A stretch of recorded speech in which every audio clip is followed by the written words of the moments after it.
ख्रीस्त में मेरे प्यारे भाई बहनों,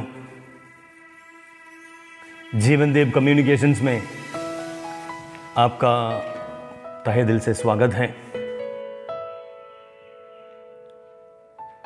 पुण्य शुक्रवार का संघर्ष पूरा नहीं हुआ है।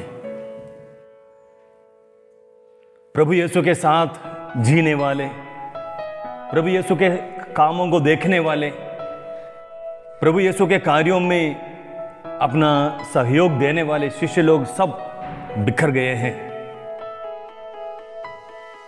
सिपाही लोग सोचने लगे कि वे विजयी हुई है। बहुत सारे लोग यही कहने लगे कि एक अच्छा व्यक्ति जो अच्छा काम कर रहा था, जो बहुत सारे चमत्कार दिखा रहे थे, एक कुकर्मी की तरफ, एक अपराधी की तरफ उनकी मृत्यु हो गई। अभी ये कहानी वहां पर पूरी नहीं हुई। इसके पीछे ईश्वर का और कुछ योगदान है। ईश्वर ने स्वयं कहा है, संसार की मुक्ति के लिए मैं अपने एकलौते पुत्र को इस दुनिया में भेजूंगा। पुण्य शुक्रवार पर दुनिया को मुक्ति नहीं मिली है। जैसे संत पौलुस कुरिन्थियों को लिखते हुए कहते हैं, अगर प्रभु यीशु मृतकों में से नहीं जी उठा है तो आप लोगों का विश्वास व्यर्थ है। हां प्रिय भाई बहनों, आज हम वही त्योहार मना रहे हैं जिसके कारण आज पूरी दुनिया को मुक्ति मिली है। पिता ईश्वर ने बहुत सारे असंभव चीजों को संभव में बदलकर आज मेरे और आप लोगों के सामने यह स्थापित कर दिया कि ईश्वर चाहता है कि दुनिया मुक्ति प्राप्त करे। आज के सुसमाचार में हम देखते हैं प्रभु के शिष्य लोग और अन्य स्त्रियां सुबह ही कब्र पर पहुंच जाते हैं प्रभु के शरीर को, प्रभु की लाश को विलेपन करने के लिए। उन्होंने यही सोचा कि प्रभु यीशु की लाश वही कब्र में पड़े पड़े सड़ जाएगी। वहां पहुंचते ही उन्होंने ये देखा कि उनके सामने, उनकी आंखों के सामने और कुछ चमत्कार वहां पर घटित हुआ है। मरियम मगदलेना यही पूछती है कि हमारे लिए कब्र का द्वार कौन खोलेगा? कब्र के मुंह से हमारे लिए पत्थर कौन हटाएगा? जिसे मैंने कहा, ईश्वर के लिए सब कुछ संभव है। दुनिया की मुक्ति के लिए ईश्वर ने यही स्थापित किया कि मेरा परम प्रिय पुत्र मृतकों में से जी उठकर आज दुनिया के सामने प्रस्तुत होना ही है। अगर प्रभु यीशु मृतकों में से नहीं जी उठे हैं तो पूरी दुनिया आज भी मरी हुई है। अगर प्रभु यीशु मृतकों में से जी उठकर हमारे बीच में एक व्यक्ति के समान आ जाते हैं तो यही स्थापित करने के लिए कि दुनिया का अंत नहीं हुआ है। प्रिय भाई बहनों, प्रभु यीशु ने स्वयं कहा है, मैं पकड़ा जाऊंगा, मैं मार डाला जाऊंगा, लेकिन तीसरा दिन मैं मृतकों में से जी उठूंगा। यह पिता ईश्वर की योजना थी। पिता ईश्वर की योजना के सामने, हां पिता मैं तैयार हूं बोलने के लिए प्रभु यीशु तैयार हो गए और आज हमारे सामने एक मनुष्य व्यक्ति के रूप में फिर जी उठकर वे हमारी मुक्ति को संभव कर दिया है। और आज मेरे जीवन में एक नई उजाला है। आज मेरे जीवन की एक नई शुरुआत है प्रभु यीशु के मृतकों में से जी उठने के साथ। अगर प्रभु यीशु मेरे लिए जी उठे तो मेरा कर्तव्य बनता है वही प्रभु यीशु को आज दूसरों के हृदयों में स्थापित करना। मृतकों में से पुनर्जीवित होकर अभी प्रभु के जीवन में कोई मृत्यु का वश नहीं है। प्रभु के जीवन के ऊपर मृत्यु का, पाप का कोई अधिकार नहीं है। इन सबों के ऊपर विजय पाकर आज प्रभु यीशु मेरे लिए और आप लोगों के लिए जीवित है। जब हम पास्का समारोह मनाते हैं, ईस्टर मनाते हैं, हम हालेलुया स्तुतिगान करते हैं, तो याद रखिए ये सब प्रभु की महिमा के लिए है।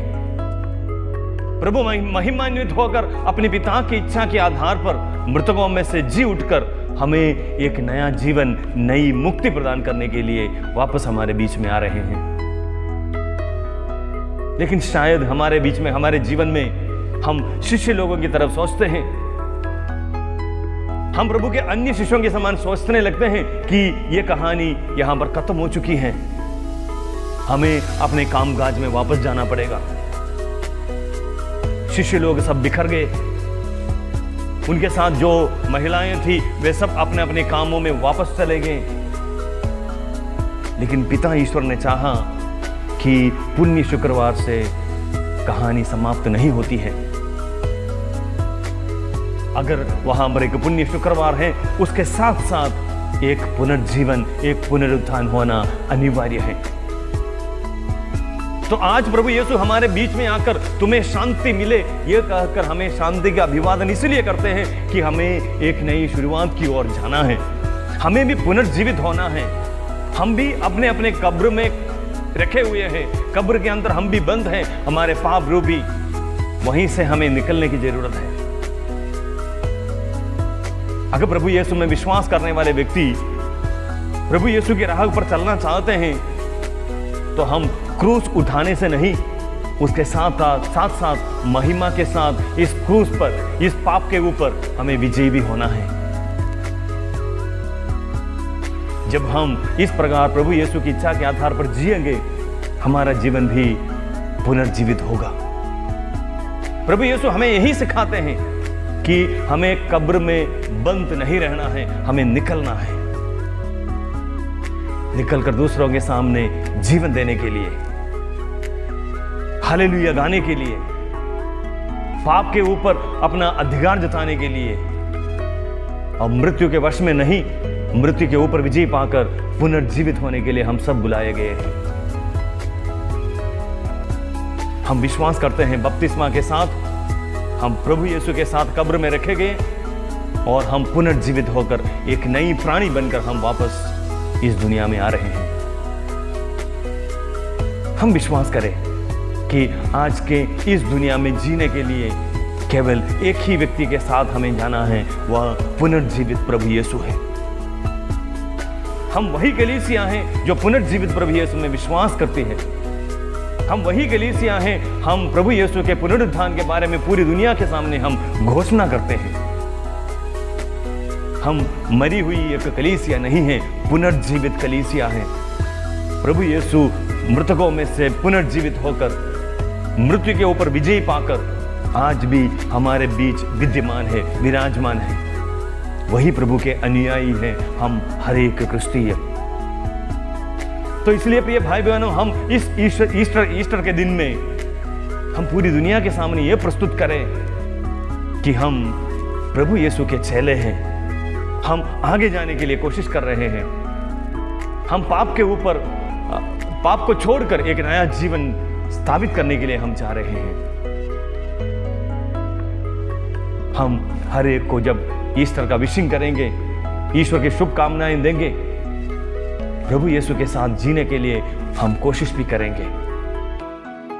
जीवनदेव कम्युनिकेशंस के साथ, उदयपुर धर्म प्रांत के साथ आप सबों को मैं ईस्टर का शुभकामनाएं प्रदान करता हूं और कामना करता हूं कि पुनर्जीवित प्रभु यीशु हम सबों के दिल में विराजमान रहें, ताकि हमारे जीवन को एक नया मोड़ देने के लिए, एक नई शुरुआत के साथ एक नया जीवन को प्राप्त करने के लिए हम सब तैयार हो जाएं। पुनर्जीवित यीशु हम सबों की मदद करे।